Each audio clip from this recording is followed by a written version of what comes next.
Hello student, welcome to Pratibha academy classes. मैं प्रतिभा सिंह। तो अभी तक हम लोगों ने हिंदी साहित्य का इतिहास किस प्रकार प्रारंभ हुआ, प्रमुख इतिहासकार और उनकी रचनाएं, आदिकाल की प्रवृत्ति, आदिकाल के प्रमुख रचनाकार और उनकी महत्वपूर्ण रचनाएं, इन 3-4 टॉपिक को काफ़ी कम समय में हम लोगों ने कंप्लीट कर लिया है। जिन भी स्टूडेंट्स ने उस वीडियो को नहीं देखा है, उन वीडियो का लिंक मैं कमेंट बॉक्स में पिन कर दूंगी। आप लोग उस वीडियो को ज़रूर देखिएगा। कल की क्लास में मैंने आप लोगों को बोला था कि आज हम लोग 2 महत्वपूर्ण लेखकों के बारे में पढ़ेंगे। तो वो 2 महत्वपूर्ण लेखक कौन हैं और आज हम लोग क्या क्या पढ़ेंगे, पहले हम ये जान लेते हैं।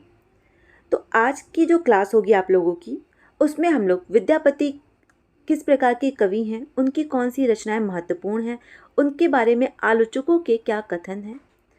उसके बाद अमीर खुसरो, उनकी कौन सी महत्वपूर्ण रचनाएं हैं, उनके कुछ महत्वपूर्ण पहेलियाँ, इन सारे टॉपिक को देखेंगे। और टीजीटी, पीजीटी, ईएमआरएस और बिहार शिक्षक भर्ती, इन 3-4 परीक्षा के दृष्टिकोण से ये वीडियो काफ़ी महत्वपूर्ण है। जो भी स्टूडेंट्स इस वीडियो को देख रहे हैं, इस वीडियो में मैं जो पीडीएफ आप लोगों को पढ़ाऊँगी, अगर आप लोगों को वो पीडीएफ और टाइम टू टाइम क्लास की अपडेट चाहिए, तो उसके लिए कमेंट बॉक्स में मैंने अपने टेलीग्राम चैनल का लिंक पिन कर दिया है। वहाँ से आप मेरे टेलीग्राम चैनल पे जुड़ सकते हैं। वहाँ पे आपको ये पीडीएफ और टाइम टू टाइम क्लास की अपडेट मिलती रहेगी। तो आइए हम लोग पढ़ना प्रारंभ करते हैं। सर्वप्रथम पढ़ेंगे हम लोग विद्यापति को।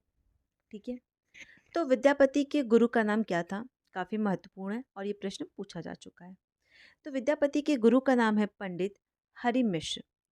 विद्यापति बिहार प्रांत के दरभंगा जिले के विपसी गांव के निवासी थे। इनकी कुछ उपाधियां हैं, जैसे विद्यापति ने स्वयं को खेलन कवि की उपाधि से सम्मानित किया था।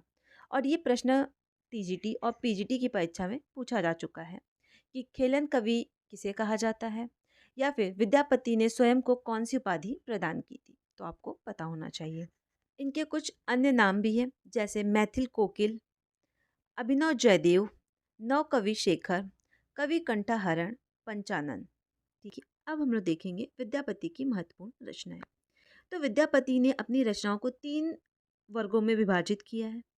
पहला है इनकी संस्कृत रचनाएं, फिर है इनकी अवहट रचनाएं, उसके बाद है इनकी मैथिली रचनाएं। तो हम लोग काफ़ी ध्यानपूर्वक पढ़ेंगे कि कौन सी रचनाएं संस्कृत की हैं, कौन सी मैथिली की है, कौन सी अवहट की है। तो सर्वप्रथम हम लोग देखेंगे इनकी संस्कृत रचनाएं। संस्कृत रचनाओं में इनकी है शैश्व सर्वस्व सार, गंगा वाक्यावली, दुर्गा भक्ति तरंगिणी, भू परिक्रमा, दान वाक्यावली, पुरुष परीक्षा, ये प्रश्न परीक्षा में पूछा जा चुका है, और लिखनावली। ये जो रचनाएं हैं इनकी, ये सारी रचनाएं संस्कृत में हैं। अब आगे हम लोग देखेंगे इनकी अवहट भाषा में रचित रचनाएं। पहले इनकी रचना है कीर्तिलता, जो राजा कीर्ति सिंह के विषय में लिखा गया था। और विद्यापति की कृति कीर्तिलता की जो रचना हुई है वो भृंग भृंगी संवाद के रूप में हुई है। एक जगह आप लोग नोट डाउन कीजिए कि विद्यापति की जो कीर्तिलता रचना है वो भृंग भृंगी संवाद में लिखी गई है। उसके बाद अगली रचना है कीर्ति पताका, जिसमें शिव सिंह की वीरता और उदारता का चित्रण किया गया है। काफ़ी इंपॉर्टेंट। अब आगे हम लोग देखेंगे इनकी मैथिली भाषा में रचित रचनाएं। पहली तो है इनकी मैथिली भाषा में रचित रचना, वो है पदावली। यहाँ पे मैं नोट करना भूल गई हूँ, आप लोग जगह नोट डाउन कर लीजिए। मैथिली भाषा में लिखित इनकी रचना है पदावली। ठीक है, उसके बाद है गोरक्षा विजय नाटक, एक अंक का नाटक जिसमें संवाद संस्कृत व प्राकृतिक में तथा गीत मैथिली भाषा में लिखा गया है। विद्यापति को अलग अलग विद्वानों ने, किसी ने श्रृंगारिक, किसी ने भक्ति और किसी ने रहस्यवादी कवि माना है, परंतु विद्यापति ने स्वयं को मूलतः श्रृंगारिक कवि माना है। तो आपको ये ध्यान रखना है कि विद्यापति ने स्वयं को किस प्रकार का कवि माना है, तो उन्होंने स्वयं को श्रृंगारिक कवि माना है। अब हम लोग ये देखेंगे कि कौन से विद्वान ने विद्यापति को श्रृंगारिक माना है, कौन से रहस्यवादी माना है और कौन से भक्ति माना है। तो पहले हम लोग देखेंगे कि किन विद्वानों ने विद्यापति को श्रृंगारिक कवि माना है। तो उसमें शामिल है आपके रामचंद्र शुक्ल, हरप्रसाद शास्त्री, राम कुमार वर्मा, रामविच्छ बेनीपुरी, सुभद्रा झा। अब देखेंगे कि किन विद्वानों ने भक्ति कवि माना है विद्यापति को। उसमें है आपके बाबू ब्रजनंद सहाय, श्याम सुंदर दास, हजारी प्रसाद द्विवेदी। उसके बाद किन कवियों ने रहस्यवादी माना है? तो रहस्यवादी मानने में है आपके ग्रियर्सन, जनार्दन मिश्र और डॉक्टर नगेंद्र। ठीक है, तो आपको इस लाइन को काफ़ी अच्छे से याद रखना है कि किन कवियों ने विद्यापति को सिंगारिक, किसने भक्ति और किसने रहस्यवादी माना है। एक चीज आप लोग नोट डाउन कर लीजिए, विद्यापति की जो रचना पदावली है जो कि मैथिली भाषा में लिखी गई है, उनकी इस रचना में भक्ति एवं श्रृंगार रस का समन्वय हमें देखने को मिलता है। साथ ही साथ विद्यापति की रचनाओं में जो नायिका है, उनकी नायिकाओं का चित्रण हमें वयसंधि के रूप में देखने को मिलता है। अब आगे हम लोग देखेंगे कुछ कथन है।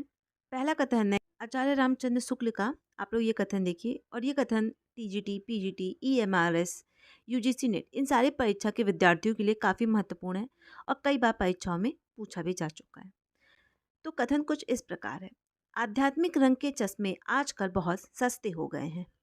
उन्हें चढ़ाकर जैसे कुछ लोगों ने गीत गोविंद आध्यात्मिक संकेत बताया है, वैसे ही विद्यापति के इन पदों को भी। वेरी इंपॉर्टेंट है, आप लोग इसे ध्यान रखिएगा। अब आगे हम लोग देखेंगे शांति स्वरूप गुप्त। विद्यापति पदावली ने साहित्य के प्रांगण में जिस अभिनव बसंत की स्थापना की है, उसके सुख सौरभ से आज भी पाठक मुग्ध हैं, क्योंकि उनकी गीतों में जो संगीत धारा प्रवाहित होती है वह अपने लय सुर ताल से पाठक या श्रोता को गदगद कर देती है। अब हम लोग देखेंगे श्याम सुंदर दास का क्या कथन है। उनका कथन कुछ इस प्रकार है। हिंदी में वैष्णव साहित्य के प्रथम कवि प्रसिद्ध मैथिली कोकिल विद्यापति हुए। इनकी रचनाएं राधा और कृष्ण के पवित्र प्रेम से ओतप्रोत है। ठीक है, अब आगे देखिए। रामकुमार वर्मा के अनुसार राधा का प्रेम भौतिक और वासनामय प्रेम है। आनंद ही उनका उपदेश्य है और सौंदर्य ही उनका कार्यकलाप। ठीक है, काफी इंपॉर्टेंट है, इसे ध्यान रखिएगा। उसके बाद आचार्य रामचंद्र शुक्ल का एक कथन और है। विद्यापति के पद अधिकतर श्रृंगार के ही हैं, जिनमें नायिका और नायक राधा कृष्ण है। विद्यापति को कृष्ण भक्ति की परंपरा में नहीं समझना चाहिए। ठीक है, कि आचार्य रामचंद्र शुक्ल यहाँ पे क्या कह रहे हैं कि जो विद्यापति की रचनाओं में जो नायक और नायिका है वो राधा और कृष्ण है। विद्यापति की जो भक्ति है वो कृष्ण भक्ति परंपरा नहीं समझनी चाहिए। परंतु आपको एक चीज ध्यान रखना है कि जो विद्यापति हैं वो कृष्ण भक्ति परंपरा से ही ओतप्रोत हैं। अब देखेंगे इनका संबंध शैव संप्रदाय से है। अब आप इस लाइन को देखिए। हिंदी में इन्हें किसे, विद्यापति को कृष्ण गीत परंपरा का प्रवर्तक माना जाता है। जैसा कि मैंने आप लोगों को बताया था कि विद्यापति कृष्ण भक्ति के ही कवि माने जाते हैं, जबकि हरप्रसाद शास्त्री ने इन्हें पंचदेवोपासक माना है। और ये लाइन काफ़ी इंपॉर्टेंट है, आप इसे ध्यान रखिएगा, ये प्रश्न परीक्षा में पूछा जा चुका है। बच्चन सिंह ने इन्हें जातीय कवि कहा है, वेरी इंपॉर्टेंट। निराला ने विद्यापति की पदावली को पदों की नागिन की लहरें कहा है, और ये प्रश्न पूछा जा चुका है। अब आप इस लाइन को देखिए। हजारी प्रसाद द्विवेदी ने विद्यापति को श्रृंगार रस के सिद्ध वाक्य कवि कहा है। भगवान शिव की भक्ति में रचे गए वे पद जो नित्य के साथ गाए जाते हैं उसे हम नचारी कहते हैं। तो इस प्रकार विद्यापति से संबंधित जितनी भी महत्वपूर्ण बातें थी वो मैंने आप लोगों को बता दी है, जिनसे परीक्षा में प्रश्न पूछे जाते हैं। एक प्रश्न मैं आप लोगों से पूछूंगी। जो भी स्टूडेंट्स वीडियो देख रहे हैं वो मुझे कमेंट ज़रूर करेंगे कि इस प्रश्न का सही उत्तर क्या होगा। तो वो प्रश्न है, देसी बयान सब जन मिठा विद्यापति की किस रचना से लिया गया है? आप सब कमेंट ज़रूर कीजिएगा। अब हम लोग देखेंगे अमीर खुसरो। अमीर खुसरो का जन्म हुआ था 1255 ईस्वी में। जन्म स्थान है इनका पटियाला, जिला है एटा, और ये कई बार पूछा जा चुका है। और इनकी मृत्यु हुई थी 1324 ईस्वी में। इनका मूल नाम है अबुल हसन। अमीर खुसरो की कुछ उपाधियां हैं। पहली है इनकी उपाधि जो इन्होंने 12 वर्ष की उम्र में प्राप्त की थी, वो है खुसरो सुखन। यह उपाधि मात्र 12 वर्ष की अल्पायु में एक बुजुर्ग विद्वान ख्वाजा इजुद्दीन द्वारा इन्हें प्रदान की गई थी।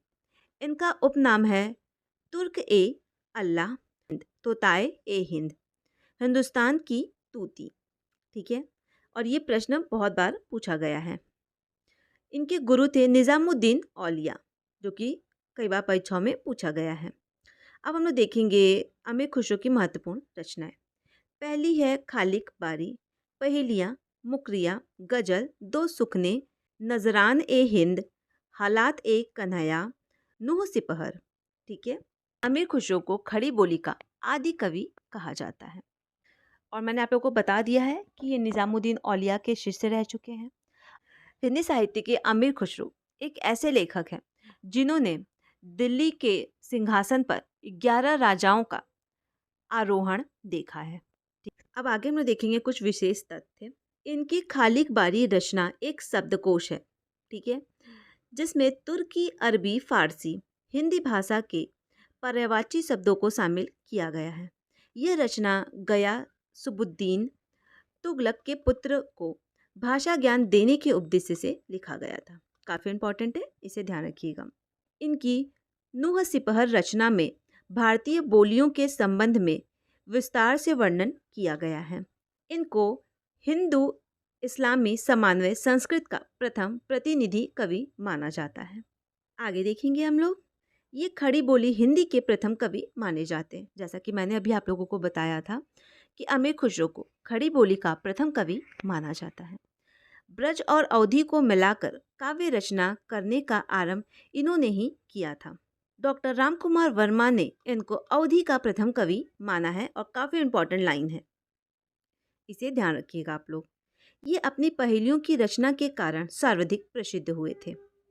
अमीर खुसरो के कुछ निम्नलिखित कथन हैं। अब आप इस कथन को देखिए। मैं हिंदुस्तान की तूती हूँ। अगर तुम भारत के बारे में वास्तव में कुछ पूछना चाहते हो तो मुझसे पूछो। ठीक है, आप इसे विशेष रूप से ध्यान में रखिएगा। अमीर खुसरो ने गयासुबुद्दीन, बलबन से लेकर अलाउद्दीन, कुतुबुद्दीन, मुबारका शाह तक कई पठान बादशाहों का जमाना देखा था। अमीर खुसरो आदिकाल में मनोरंजकपूर्ण साहित्य लिखने वाले प्रमुख कवि माने जाते हैं। अमीर खुसरो की कुछ महत्वपूर्ण पहेलियां हम लोग देखेंगे और ये पहेलियां कई बार परीक्षाओं में पूछी जा चुकी हैं। तो आइए हम लोग पढ़ना शुरू करते हैं। एक थाल मोती से भरा, सबके सिर पे औधा धरा, चारों ओर थाली फिरे, मोती उससे एक ना गिरे। इस पहेली का उत्तर जो होगा वो है आकाश। यानी आकाश में जो तारे बिखरे होते हैं उसका यहाँ पे चित्रण किया गया है। अब आगे देखेंगे हम लोग। एक नर ने अचरज किया, सांप मरी पिंजड़े में दिया, ज्यों ज्यों सांप तल को खाए, सूखे तल सांप मर जाए। तो इस पहेली का सही उत्तर होगा दिया बाती। अब आगे हम लोग देखेंगे। अरथ तो इसका बुझेगा, मुंह देखो तो सूझेगा। इस पहेली का उत्तर होगा दर्पण। अब हम लोग चौथी पहेली देखेंगे। एक नर दो को ले बैठी, टेढ़ी होके बिल में बैठी, जिसके बैठे उसे सुहाए, खुसरो उसके बल बल जाए। तो इस पहेली का सही उत्तर है पैजामा। ठीक है। आदिकाल में खुसरो ने खड़ी बोली का प्रयोग अपने काव्य में किया है। इन्हें खड़ी बोली का प्रथम कवि माना जाता है। जैसा कि मैंने आप लोगों को बताया था, यहाँ पे दोबारा टाइप हो गया है। अब आगे हम लोग देखेंगे। इनके द्वारा रचित ग्रंथों की संख्या 100 बताई जाती है, जिसमें से 20-21 ग्रंथ ही उपलब्ध हैं। अमीर खुसरो अलाउद्दीन के दरबारी कवि और निज़ामुद्दीन औलिया के परम शिष्य थे, जैसा कि मैंने आप लोगों को बताया।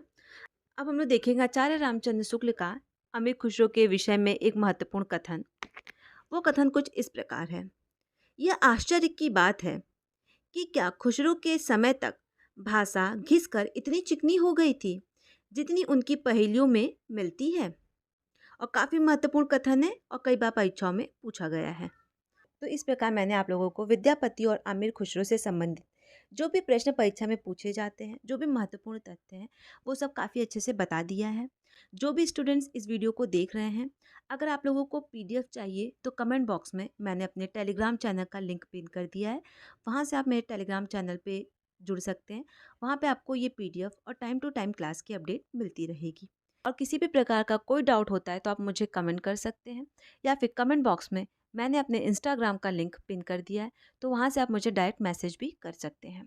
जल्द ही मैं बिहार शिक्षक भर्ती को ध्यान में रखकर उसके सिलेबस में जो भी महत्वपूर्ण कहानियाँ शामिल हैं, उन कहानियों से संबंधित ही एक महत्वपूर्ण वीडियो आप लोगों के लिए जल्दी लेकर आऊँगी।